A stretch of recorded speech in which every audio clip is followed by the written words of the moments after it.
We are beginning a new section, section 119, the Book of Yoga, Canto 3. Savitri has already seen in a dream, in a sapna, the cosmic past. She also sees the possibilities that lie ahead for this creation. She is entering now into the inner countries. She has knocked at the ebony gate. There are fierce vital powers guarding the gate, but she crashes through them. She sees little life in the beginning. She also sees then the giant head of life in all her majestic proportions, her greatnesses and her ridiculous activities, even hostile activities. Savitri witnesses life in all those forms.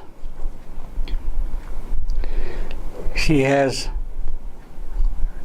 to guard herself against the possible danger of slipping into the valley of the wandering gleam. She has to avoid the dangerous intermediate zone. But there is always in her soul the image of the truth, and she is always in contact with the truth. She not only gets the necessary protection, she also gets the proper guidance. She sees now life parked in an ordered space. She has been brought under the control of mind, of reason, of rational action. She is no more now one who would leap before looking into what is ahead of it. She is calculating. She is seeing the possibilities of the danger. The rational thought has restrained her actions, her activities. But that is certainly not sufficient for Savitri. Savitri's concern is to go deeper and deeper yet and discover her soul. Now in this section, she is entering into the world of inner mind, mind below the level of inner life. Here was a quiet country of fixed mind. Here life no more was all, nor passion's voice, that emotionalism, that zeal, that impetuosity which life has, that has been subdued, and life is now under the control of mind.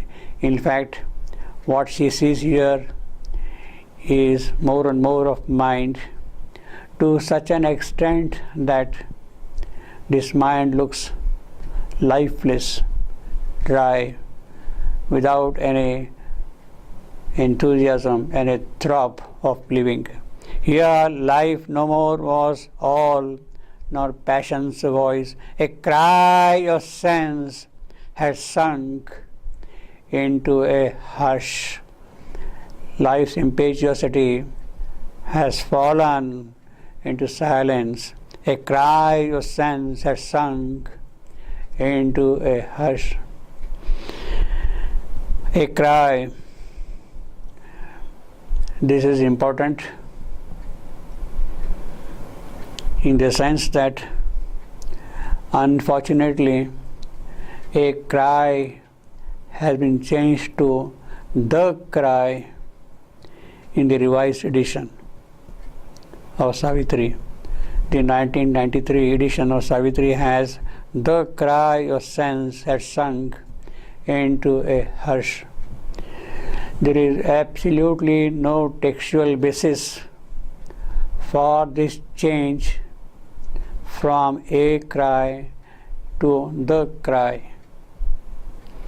When this point was raised in the Savitri meetings, that the cry is too harsh, too unpoetic, not only unpoetic and too harsh, it has no textual basis. The argument was dismissed and a cry was changed to the cry. A cry of sense had sunk into a hush. Soul was not there, nor spirit, but mind alone. Mind claimed to be the spirit and the soul. The soul was not there, spirit was not there, but mind thought that it is all. It itself is the spirit. It itself is the soul. And in fact, it does not see any necessity for the existence of spirit or soul. Mind claimed to be the spirit and the soul. The spirit saw itself as form of mind. Well, mind has dismissed spirit and soul, but the spirit does not see it that way. The spirit says that, well, I am here, but as mind. I am looking at things from the point of view of mind, with all the possibilities with which mind can see things. The spirit has embraced that condition, that state. It has accepted that position. The spirit saw itself as form of mind, lost itself in the glory of thought, a light that made invisible the sun. It is as if with a kind of a deliberate intention, the spirit has taken that position and it has shut itself off from the light of the sun for a certain purpose, because the full play of mind in the lower creation, in life, in matter, has to be fully exploited. By the faculties of mind, life and matter had to be brought to a certain level. That is a function of the spirit's being, mind. Spirit by itself cannot enter in that way fully into life and matter. Through life and matter, it brings out their potentialities. The spirit saw itself as form of mind, lost itself in the glory of the thought, a light that made invisible the sun. Into a firm and settled space she came. Savitri has now come into this firm and settled space of mind, where all was still and all things kept their place. Each one has its own location, its own position, its portfolio, its function to perform in the scheme of things. It is as though a computerized world, each aspect of the system following its own protocol, so that the overall system works in the appropriate manner, where all was still and all things kept their place. Each found what it had sought and knew its aim. So everything was in its perfect place, everything knew what each one had to do and knew its aim. All had a final, last stability. That is how it remained functioning, fixed in its role. This is your job and do it, and the system will work accordingly. So that is the kind of the fixed mind. Here was a quiet country of fixed mind. That is the entry Savitri is making into that world.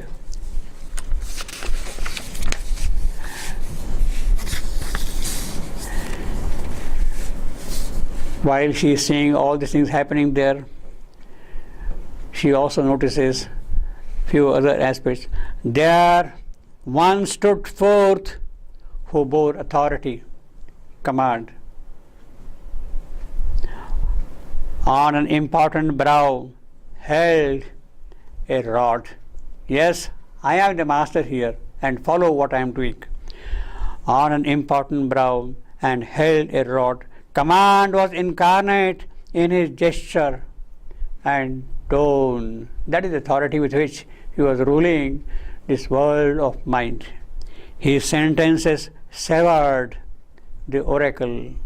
It is as if some kind of an prophet who was speaking in a very definite, fixed manner, and things had to happen that way.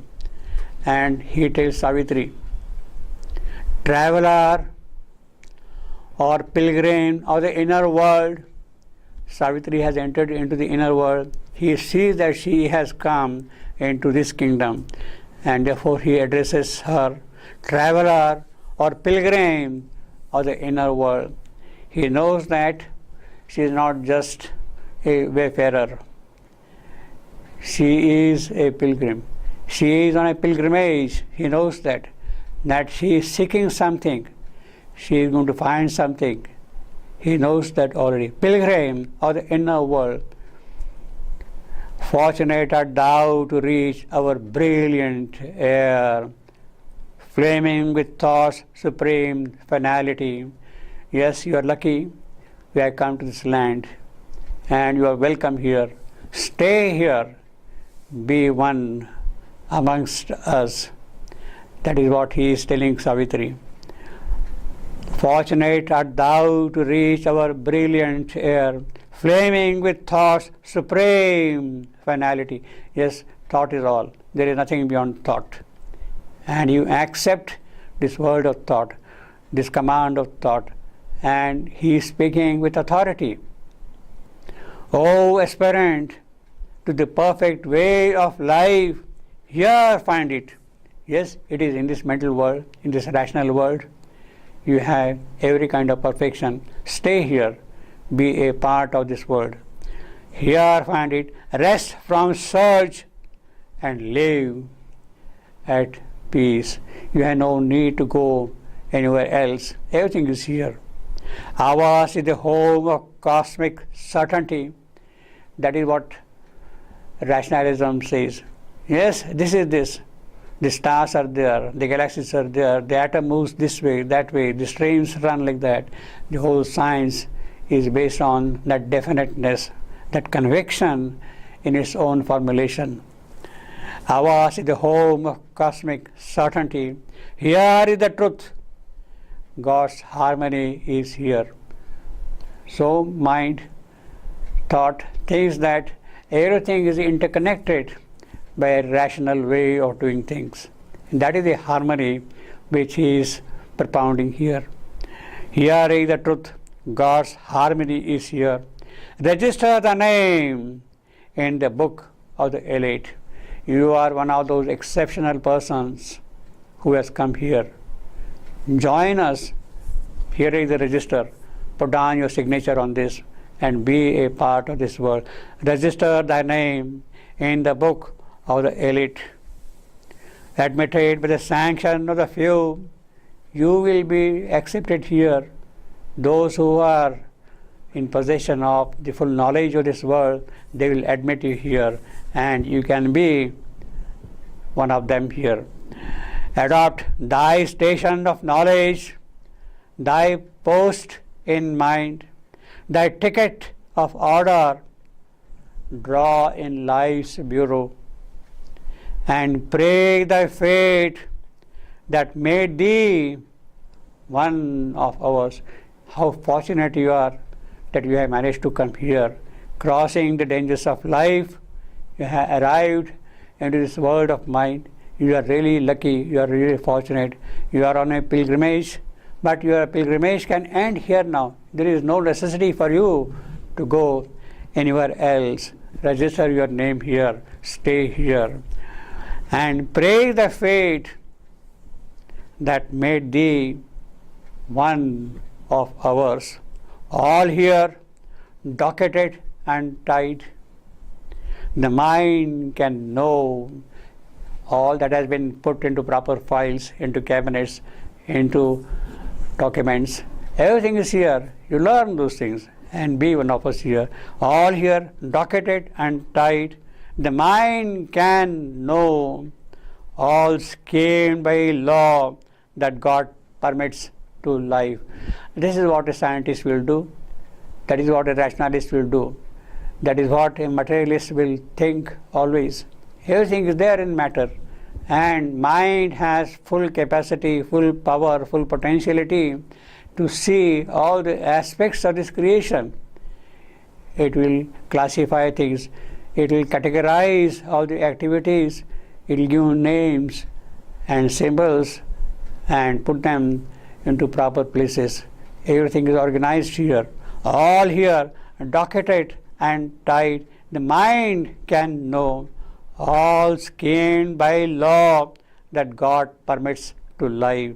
This is the end, and there is no beyond. So your pilgrimage can stop here. You need not go any further. This is the end, and there is no beyond. And he is speaking with authority, with command. Here the safety of the ultimate wall. Yes, you have crossed the dangers of life. Don't think of anything beyond that. Possibly there will be dangers again if you want to go beyond this one. But there is really nothing beyond this. Here is the safety of the ultimate wall. Here is the clarity of the sword of light. It can cut all the difficult knots. One single sword stroke can remove all the knots of life, of existence, of philosophies, of thought, whatever is there. Clarity of the sword of thought, of light. There is the victory of a single truth. This is mind's word, and mind is all truth, and it is the victory of that truth which you will witness here. Here is the victory of a single truth. Here bound the diamond of flawless bliss. Here bound the diamond of flawless bliss. A favorite of heaven and nature, live here. You will be the favorite, most happy, cherished guest, and stay on here, favorite of heaven and of nature also. You live here together now. Here burn the diamond of flawless bliss. This is a different line altogether in the context of the description which we have got here. Suddenly the poetry rises to a different level. Here is the safety of the ultimate wall. Here is the clarity of the sword of light. Here is the victory of a single truth. Here burn the diamond of flawless bliss. The poetry is suddenly of a different level altogether here compared with the other descriptions here. Suddenly another inspiration has come here. It is diamond of flawless bliss, surrealistic image. Diamond is burning, it is in full blaze, its light is brilliant, and everything is illumined by that light, hard, firm, which cannot be destroyed, which cannot be blocked. It is that light which is present here, and you live here. You accept that light and stay here. That is a diamond of flawless bliss. All joy without any blemish is here. and therefore it will be wiser for you to stay on. You need not go any further. You can consider that your pilgrimage is fulfilled. You have reached the destination.